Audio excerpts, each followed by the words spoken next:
नमस्कार, मी डॉक्टर उमेश खेडकर, हृदयविकार, एन्जिओग्राफी आणि अँजिओप्लास्टी तज्ज्ञ. माझ्या या हृदय संजीवनी यूट्यूब चॅनलमध्ये तुमचे स्वागत आहे. आज आपण बोलणार आहोत एका सामान्य पण तितक्याच धोकादायक आजाराबद्दल, तो म्हणजे उच्च रक्तदाब, ज्याला आपण हायपरटेन्शन किंवा हाय BP असंही म्हणतो. चला तर जाणून घेऊया हाय BP बद्दल सर्व काही. सगळ्यात पहिले जाणून घेऊ ब्लड प्रेशर किंवा रक्तदाब म्हणजे नेमके काय. तर आपल्या शरीरामध्ये एक रक्तवाहिन्याचे जाळे असते.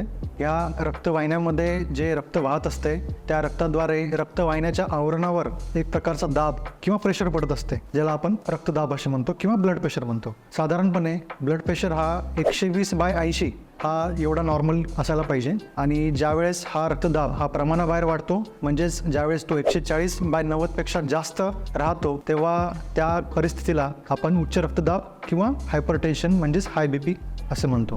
आता हा हायपरटेन्शन किंवा उच्च रक्तदाब हा आजार दिवसेंदिवस झपाट्याने वाढत चाललेला आहे. याचे कारण म्हणजे बदललेली जीवनशैली. एका संशोधनातून नुकतेच असे दिसून आलेले आहे की भारतामध्ये जवळपास 33% प्रौढ लोकांमध्ये उच्च रक्तदाब हा आजार असतो, परंतु त्यापैकी सर्वच जणांना या आजाराची कल्पना नसते. याचे कारण म्हणजे लक्षणे न दिसणे आणि जनजागृतीचा अभाव. जगभरामध्ये जे रक्तवाहिन्या आणि हृदयाचे आजार त्यामुळे जे मृत्यू होतात त्यापैकी प्रमुख कारण म्हणजे उच्च रक्तदाब म्हणजेच हायपरटेन्शन आहे. तसेच अकाली मृत्यूमध्ये उच्च रक्तदाब हे सुद्धा एक प्रमुख कारण आहे. तर हा आजार जरी सामान्य वाटत असेल तरी हा तेवढाच धोकादायक आहे आणि त्याला सायलेंट किलर डिसीज असेही म्हणतात. असे का हे आपण जाणून घेऊ. तर आता आपण जाणून घेऊ की उच्च रक्तदाब किंवा हायपरटेन्शनची लक्षणे काय.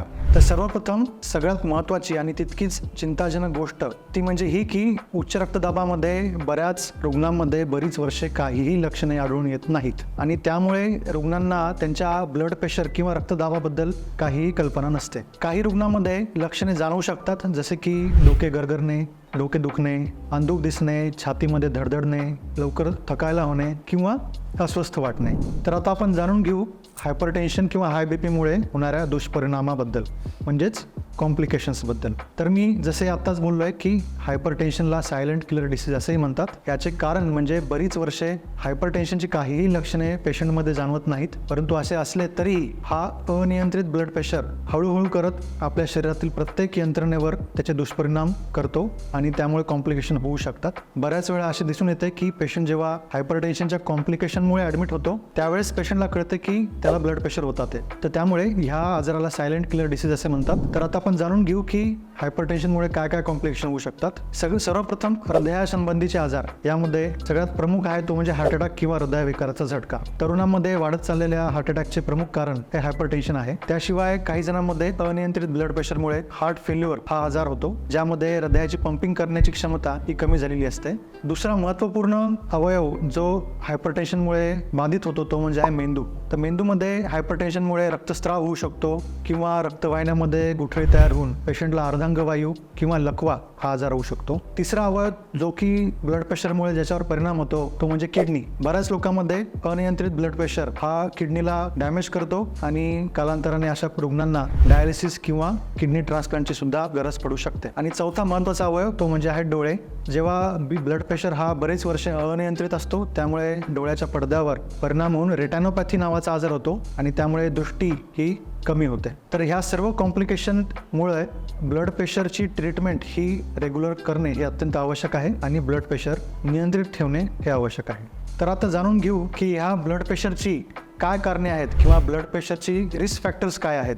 तर सगळ्यात महत्त्वाचं रिस्क फॅक्टर किंवा कारण म्हणजे वाढते वय. पूर्वी ब्लड प्रेशर हा आजार हा 50 नंतर साधारणपणे दिसायचा. आता ब्लड प्रेशर या आजाराने वयाची मर्यादाही ओलांडलेली आहे. तरुण लोकांमध्ये सुद्धा हा आजार सामान्यपणे दिसून येतो. दुसरा रिस्क फॅक्टर आहे तो म्हणजे आनुवंशिकता. तुमच्या कुटुंबामध्ये आईवडिलांना जर उच्च रक्तदाबाचा आजार असेल तर तुमच्यामध्ये उच्च रक्तदाब होण्याची शक्यता ही जास्त असते. त्यानंतर सर्वात महत्त्वाचा जोखीम घटक किंवा रिस्क फॅक्टर आहे तो म्हणजे जीवनशैलीमधील चुकीच्या सवयी. तरुण पिढीमध्ये उच्च रक्तदाबासाठी कारणीभूत असलेलं महत्त्वाचं कारण म्हणजे व्यसनाधीनता. यामध्ये तंबाखूचे सेवन, धूम्रपान, मद्यपान इत्यादींचा समावेश होतो. त्याचबरोबर आहाराच्या चुकीच्या सवयी जसे की processed food, packaged food, junk food याचे अतिसेवन आणि फळे, पालेभाज्या, फायबरयुक्त अन्नपदार्थ याचे कमी सेवन. त्यानंतर अजून एक महत्त्वाचं कारण म्हणजे स्थूलता किंवा सेडेंटरी लाईफस्टाईल.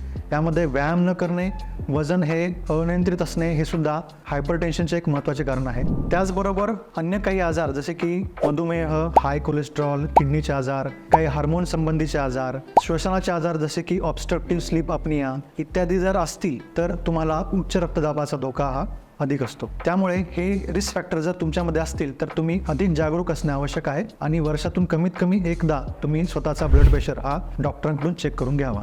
तर आता जाणून घेऊ की हा उच्च रक्तदाब कसा टाळावा. तर यामध्ये सगळ्यात महत्त्वाचे आहे म्हणजे लाईफस्टाईल मॉडिफिकेशन म्हणजेच जीवनशैलीतील बदल. अधिक सक्रिय होणे आवश्यक आहे. तुमचे वजन नियंत्रित असणे आवश्यक आहे. रोज किमान 30 मिनिटे हा व्यायाम होणे आवश्यक आहे. त्याचबरोबर आहारामध्ये काही बदल करणे सुद्धा आवश्यक आहे, ज्याच्यामध्ये junk food, packaged food, processed food, ज्या अन्नपदार्थामध्ये मिठाचे प्रमाण जास्त आहे असे अन्नपदार्थ हे टाळणे आवश्यक आहे. त्याचबरोबर हृदयनिरोगी आहार जसे की हिरव्या भाज्या, फळे, सुकामेवा, लो फॅट डेली प्रोडक्ट्स इत्यादींचा समावेश हा अधिक असणे आवश्यक आहे. त्यानंतर सर्व प्रकारच्या व्यसनांपासून तुम्ही दूर राहणे आवश्यक आहे. तरुण पिढीमध्ये स्मोकिंग हा एक घटक ज्याच्यामुळे हायपरटेन्शनचे प्रमाण हे झपाट्याने वाढत चाललेलं आहे. त्यामुळे तंबाखूजन्य पदार्थ आणि मद्यपान या दोन्ही गोष्टी पूर्णपणे बंद करणे आवश्यक आहे.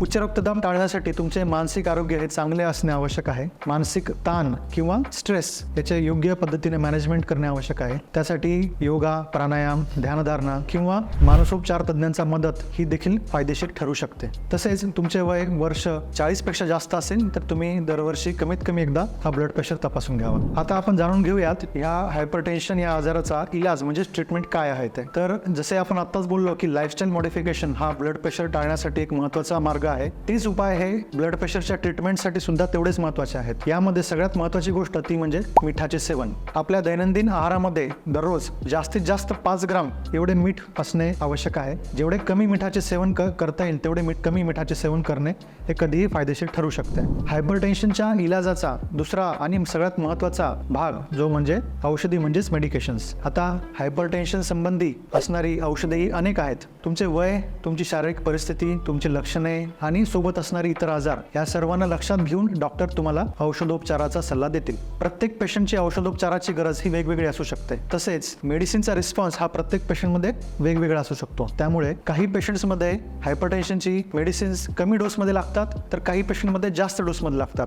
तसेच काही पेशंटमध्ये एकापेक्षा अनेक औषधांची सुद्धा ही गरज पडू शकते. त्यानंतर तुमचा ब्लड प्रेशर ज्यावेळी औषधोपचाराने कंट्रोलमध्ये किंवा नियंत्रित होतो तेव्हा याचा अर्थ तुम्हाला औषधे बंद करून चालतील असे नाही. तुम्हाला साधारणपणे हायपरटेन्शनची औषधे ही लाईफ लॉंग म्हणजेच आयुष्यभर घेणे आवश्यक असते. फार क्वचितच असे दिसून येते की औषधोपचार हे बंद करता येतात. त्यामुळे डॉक्टरांच्या सल्ल्यानुसार औषधे हे बंद करणे हे बरोबर नाही. तसेच एखाद्या औषधाने समजा तुमचा ब्लड प्रेशर हा नियंत्रित राहत असेल याचा अर्थ तेच औषध तुम्हाला आयुष्यभर लागू होईल असेही नाही. त्यामुळे दर ठराविक अंतरानंतर डॉक्टरकडे जाऊन तपासणी करून डॉक्टरांच्या सल्ल्याने औषधोपचार हा चालू ठेवावा.